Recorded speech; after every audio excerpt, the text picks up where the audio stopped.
Kevin Sataki's going to hate this fight, and hopefully he doesn't ref it. Or for your enjoyment, hopefully he does. We have Ben Rothwell taking on Marcin Tybura. And it's an interesting fight if it opened up the prelims maybe. This is on a main card. And wow, I've harped on this over and over again. We've had unranked heavyweights co-main eventing, and it was bad. Now, there's stylistic reasons as to why that was bad. Stylistically, this fight on paper is one of the more boring fights you can make at heavyweight, but you have to see these guys, and it has to happen. You've got Marcin Tybura that had a lot of success over with M1 Global. With the UFC, it's been so-so. He's won 2 in a row. Big win over Sergey Spivak. Big win over a short-notice opponent who moved up in weight in Maxim Grishin in his last time out. That fight sucked.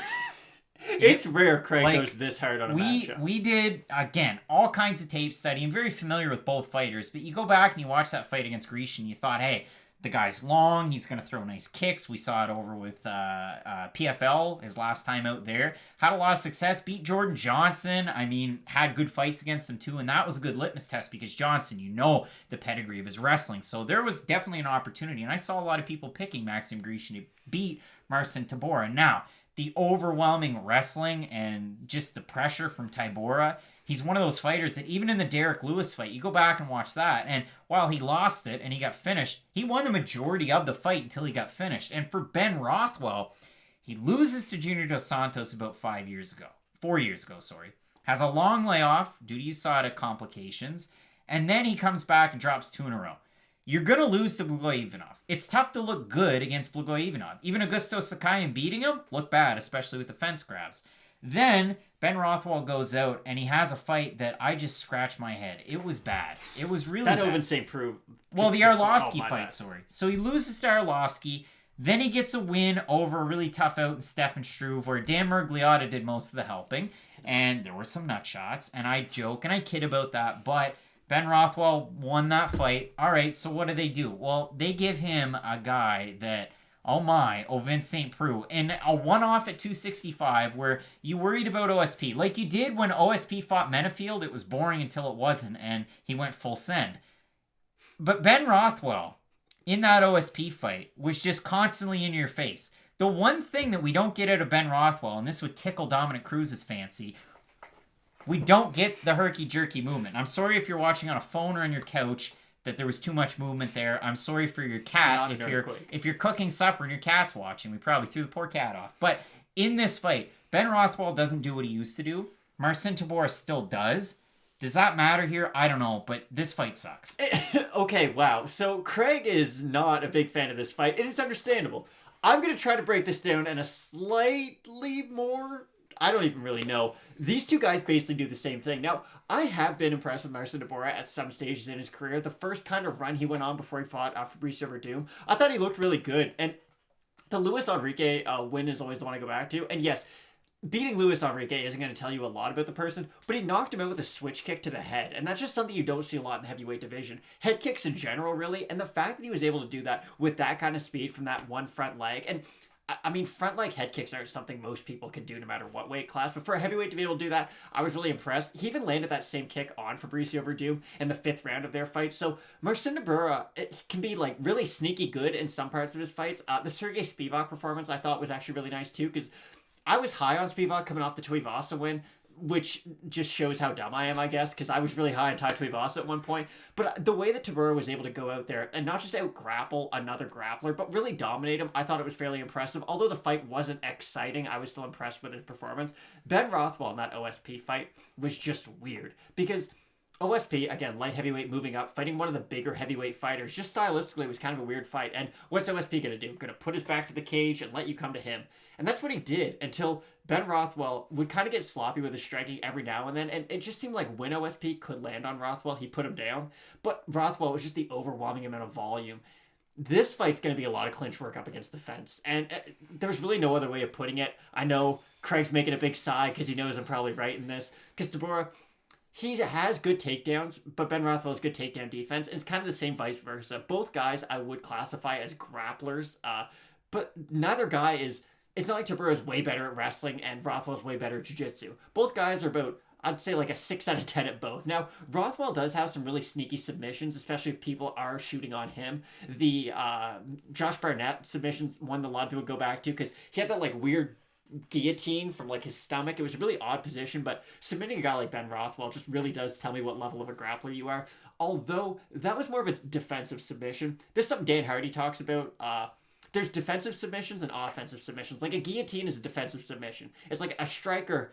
Strikers are good at guillotines because they're used to people shooting for takedowns. So they go for the guillotine. Whereas like Damian Maia, he's like an offensive submission specialist where he's going to go for the takedown, try to advance, and then get your back. Ben Rothwell's defensive submissions, I would say, they're not the best in the division because Fabricio Verdum is in that division, and same thing with Alexei Oleinik. But he's not in that god tier category, but I'd say he's that one step below. There's not a lot of submission threats like these two at heavyweight outside of those, Oleinik's and the Verdums.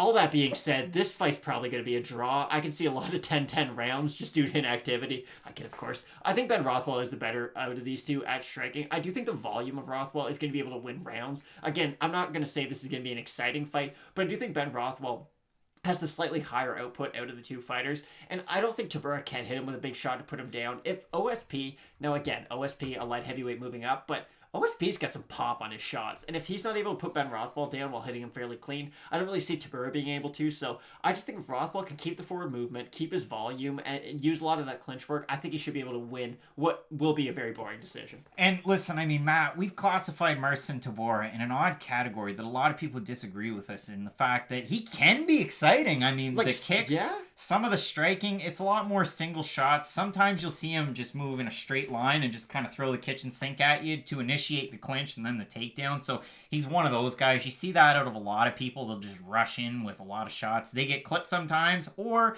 they land into a clinch, into a takedown. They hit a double leg or single leg off the break. Now, in this one, we look at the votes over on Tapology. That's where it gets interesting. Out of 721 total votes, 56% going Rothwell, 57% saying he's going to win by decision. For Tybura, out of the 44% that are picking him, 78% saying he's going to win by decision. If we look up at the odds, they're close. Ben Rothwell, the favorite, opened as a minus, actually, 105.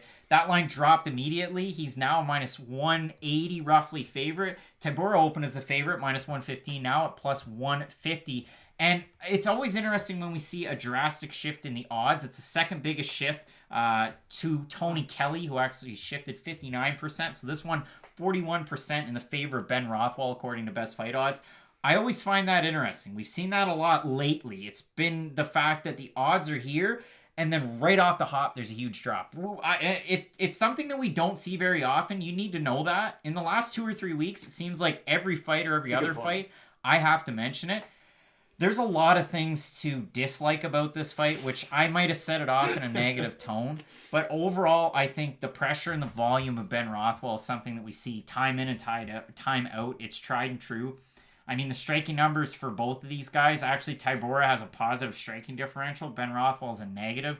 Neither one of these guys are going to wow you with a whole lot. Tybura possibly. Tybura has the better grappling stats. In just about every statistical category, Tybura takes over.